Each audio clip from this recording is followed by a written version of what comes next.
জাগানের জন্য তুমি recently award পেয়েছো অনেক, কলকাতা ফিল্ম ফেস্টিভ্যালে দেখানো হয়েছে। অ্যামাজন প্রাইমে যে গুটলি লাড্ডু ছবিটা আছে, সেটাতে সঞ্জয় মিশ্রাজি আছেন, আমি আছি, সেটা একটা ম্যাথরের চরিত্র। তো ওটাতে আমার মনে ছিল এটা বোধহয় toughest character for my life, মানে এই রিসেন্টলি। তারপর যখন জাগান করতে গেলাম, জাগান একটা মেন্টালি রিটার্ডেড একটা চরিত্র, যার প্যান্টের দড়ি খুলে যায়, সে জিব্রিশে কথা বলে, কথা বলতে পারে না।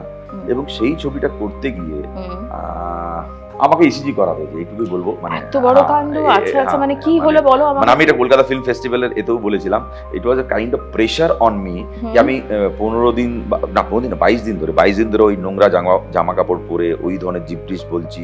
একটা cinema film it's all about continuity, যে প্যান্ট আমার বারবার খুলে যাচ্ছে, আমি বেতালা নাচছি, এবং একটা খুশির একটা মানে ইসিজি করাতে হয়েছে, মানে এটা তো খুবই সিরিয়াস হ্যাঁ, ব্যাপার। আমি প্রচন্ড ভয় পেয়ে গেছিলাম, এবং প্রেশার বেড়ে গেছিল। তখন আমাকে ডিরেক্টর বললেন কি তুমি একবার ইসিজি করিয়েছো, না ওদের শুটিংটা তখন শেষ হয়নি।